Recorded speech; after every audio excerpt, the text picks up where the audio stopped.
Assalamualaikum warahmatullahi wabarakatuh. Apa kabar rekan-rekan semua? Semoga selalu diberikan kesehatan dan diberikan rizki yang berlimpah. Baik, kembali lagi bersama saya Sukma Aji dari tim Force Mitra Sultan.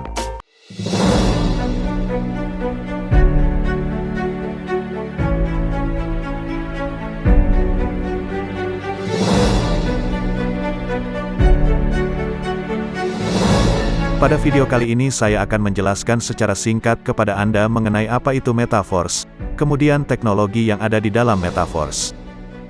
Metaverse adalah platform DeFi nomor 1 di dunia, yang mana arti dari DeFi itu adalah Decentral Finance. Metaverse ditemukan atau dirancang dan diciptakan oleh Lado Ovchinnikov dari Rusia, yang mana sistem yang digunakan atau diterapkan di Metaverse sudah ada sejak tahun 2020 hingga sekarang di dalam 3 blockchain yang berbeda, yakni Ethereum, Tron, Binance.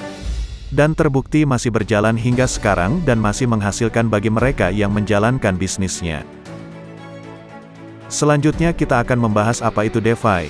DeFi menggunakan teknologi blockchain serta cryptocurrency yang menghapus adanya perantara saat bertransaksi, ungkap Mike Edwards, seorang CEO perusahaan investasi DeFi kedua di Inggris bernama Dispersion.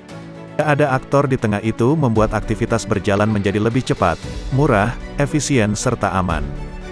DeFi dibangun di atas Ethereum, sebuah platform kripto nomor 2 terbesar di dunia. Penggunanya untuk smart contract yakni beroperasi mandiri untuk fasilitas kontrak serta transaksi.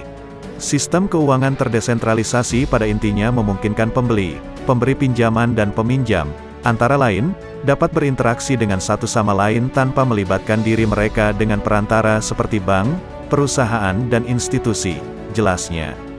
Edward mengatakan sifat DeFi adalah transparan dan bisa diakses semua orang. Setiap pengguna memiliki kontrol penuh atas aset mereka dan berinteraksi lewat teknologi dan aplikasi terdesentralisasi. Selanjutnya kita akan membahas tentang apa itu smart contract.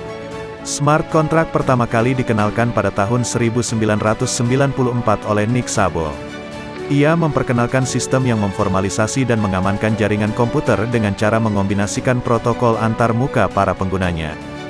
Szabo adalah ilmuwan komputer yang memperkenalkan Bitgold pada tahun 1998, 10 tahun sebelum diluncurkannya Bitcoin. Dia juga menginisiasi ide dibuatnya sistem pembayaran yang mengombinasikan produk sekuritas dan pasar derivatif dalam format beragam. Lulusan Universitas Washington itu menyederhanakan penjelasan mengenai smart contract dengan mengibaratkannya sebagai vending machine, di mana penggunanya hanya perlu memasukkan sejumlah uang dan memilih minuman yang akan dibelinya. Jika jumlah uangnya telah diterima, maka pengguna akan mendapatkan minuman yang diinginkannya dari mesin tersebut. Saat ini smart contract telah menjadi salah satu tipe dari Ethereum. Penggunaan kontrak pintar ini memungkinkan identitas yang anonim dan orang-orang asing tetap bisa melakukan transaksi yang kredibel tanpa supervisi otoritas maupun sistem hukum. Ia meramalkan di masa depan kontrak digital akan menggantikan kontrak fisik yang dinilainya boros sumber daya. Kini, smart contract yang diinisiasi olehnya bahkan diprediksi akan menjadi kunci revolusi jasa keuangan di masa depan. Sifat otonom dari smart contract membuatnya seperti program yang berjalan sendiri. Ia menjalankan program yang dirancang untuknya jika semua persyaratan terpenuhi, tidak peduli siapapun yang telah mengaksesnya. Dengan kata lain, kontrak dibuat bukan atas dasar percaya melainkan atas dasar terpenuhinya semua persyaratan yang telah terprogram. Jika kamu sulit percaya pada orang lain, tentu smart contract cocok untukmu. Dari penjelasan mengenai smart contract di atas maka dapat disimpulkan bahwa sistem Force tidak akan dapat dirubah oleh siapapun, termasuk pencipta programnya, dan tidak ada bertentangan dengan hukum dari negara manapun, karena adil dan transparan. Selanjutnya kita akan membahas mengenai blockchain yang digunakan oleh Metaverse yakni blockchain jaringan Polygon. Pada dasarnya, Polygon Matic adalah suatu protokol terdesentralisasi yang bertujuan membangun dan menghubungkan sejumlah jaringan blockchain yang punya kesesuaian dengan Ethereum. Protokol ini juga sering disebut Ethereum's Internet of Blockchain. Adapun protokol ini pertama dirilis di India, tepatnya pada tahun 2017 silam. Pada mulanya, Polygon disebut sebagai jaringan Matic, yang dirancang oleh sejumlah pengembang Ethereum, antara lain, Jayanti Kanani, Sandeep Nailwal, Anurag Arjun. Saat ini, Polygon sendiri mulai dilirik oleh banyak DeFi dan dApps sebagai protokol yang dapat membantu perkembangan produk mereka. Diketahui, telah ada lebih dari 80 dApps yang dibangun dengan Polygon hingga Agustus tahun 2021 lalu. Inilah beberapa dApps yang menggunakan Polygon. Yang pertama adalah QuickSwap. Yang kedua adalah Aavegotchi. Yang ketiga adalah KogeFarm. Dan banyak lagi yang lainnya, yang tidak mungkin bisa saya sebutkan satu persatu. Dari penjelasan di atas, maka dapat kita simpulkan bahwa pengembang Metaverse yakni Mr. Lado Oktanikov tidak sembarangan dalam memilih jaringan blockchain.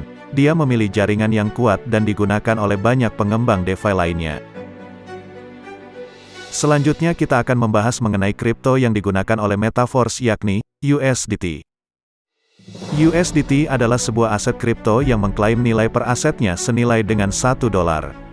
Sehingga, pergerakan naik turunnya mengikuti kurs dolar, berbeda dengan aset kripto seperti Bitcoin.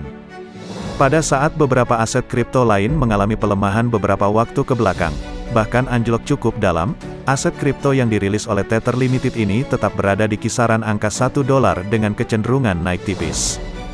Menanggapi hal tersebut, menurut CEO Digital Exchange, Dwi Sudarto menilai ketika tren turun biasanya pemegang koin kripto berlomba-lomba membeli aset ini, sehingga menyebabkan harga USDT naik. Dari penjelasan di atas, maka dapat kita simpulkan bahwa yang kita transaksikan di dalam Metaverse adalah kripto yang stable coin, yang mana harganya tidak akan anjlok seperti kripto pada umumnya, seperti Bitcoin, Ethereum, BNB, dan lain-lain. Sekian dulu video kali ini, semoga bisa menjadi bahan pertimbangan kalian, dalam memilih bisnis yang jangka panjang. Pada video selanjutnya, kita akan membahas mengenai fitur-fitur yang ada di Metaverse. Terima kasih sudah menonton video kami. Bergabunglah bersama kami di Metaverse. Ingat Force, ingat Power Team. Ingat Power Team, ingat Mitra Sultan. Sampai jumpa di video berikutnya. Thank you. Sampai jumpa. 1, 2, 3. Ingat bos, ingat Power Team. Luas tanpa batas. Luas tanpa batas.